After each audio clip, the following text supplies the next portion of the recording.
thank you our Honorable Prime Minister and our Honorable Minister of Food Processing Industry.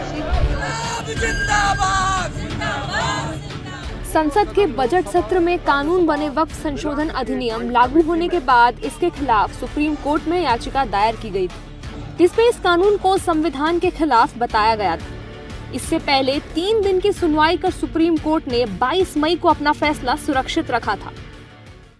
You see, the Honorable Supreme Court has made very categorical interim order today. Number one, there is no stay on the amendments brought in by the central government headed by Maniya Narendra Modi ji. So there is no stay on the amendments.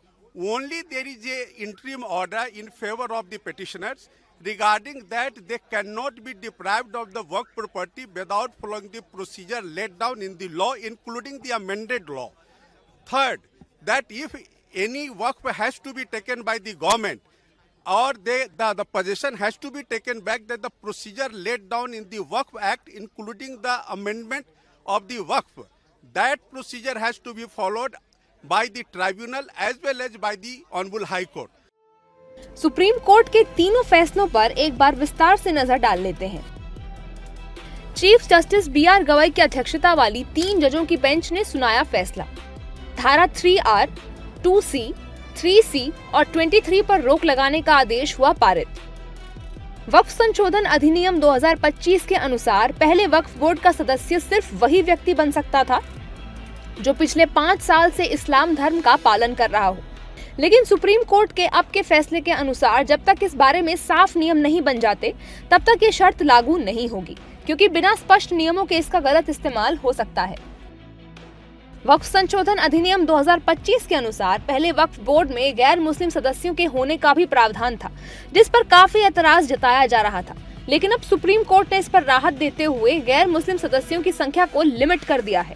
अब वक्फ board में 3 से ज्यादा गैर मुस्लिम सदस्य नहीं होंगे। यही नहीं, केंद्रीय वक्फ परिषद में भी 4 से ज्यादा गैर मुस्लिम सदस्य नहीं होंगे। इसके साथ ही CEO के तौर पर भी मुस्लिम सदस्यों को प्राथमिकता दी जाएगी। वक्फ संशोधन अधिनियम 2025 के अनुसार पहले वक्फ बोर्ड द्वारा कब्जाई गई संपत्ति सरकारी या निजी होने का फैसला जिला कलेक्टर का होता था, जिस पर भी काफी एतराज किया जा रहा था। लेकिन अब सुप्रीम कोर्ट ने फैसला किया है कि वक्फ की संपत्ति सरकारी है या निजी, इसका फैसला करने का अधिकार जिला कलेक्टर को नहीं है जब तक ट्रिब्यूनल का निर्णय न आ जाए। यानी अब कलेक्टर की मनमानी या दबाव में काम करने की आशंका खत्म हो गई है। सुप्रीम कोर्ट के इन फैसलों से वक्फ संपत्ति और बोर्ड की संरचना पर पारदर्शिता, न्यायिक निगरानी और धार्मिक संतुलन को प्राथमिकता देने का प्रयास किया गया है। इन फैसलों के बाद अब वक्फ कानून में आगे क्या प्रावधान हो सकते हैं या क्या संशोधन हो सकते हैं, एक बार उस पर भी नजर डाल लेते हैं। भविष्य में वक्फ कानून में कई संशोधन संभव। 5 साल तक इस्लाम का अनुयायी होने की शर्त पर जब तक राज्य सरकारें स्पष्ट नियम नहीं बनाती तब तक संशोधन की जरूरत रहेगी। अदालतों को वक्फ संपत्ति की सूची से संपत्ति हटाने का अधिकार या प्रक्रिया पर संशोधन आ सकता है, ताकि अनुचित वक्फ घोषित संपत्तियों को हटाया जा सके। कलेक्टर को वक्फ संपत्तियों के विवादों के अंतिम निपटारे की शक्ति सीमित की जा सकती है। अगर कोई संपत्ति लंबे समय से धार्मिक उपयोग में है तो उसे वक्फ घोषित करने के आधार या प्रक्रिया को बेहतर बनाया जा सकता है, ताकि विवाद रहित और पारदर्शी फैसला हो, यानी वक्फ बाय यूजर। इस प्रक्रिया को बेहतर बनाया जा सकता है। जिन संपत्तियों का पंजीकरण नहीं हुआ है उन्हें वक्फ संपत्ति नहीं माना जाएगा।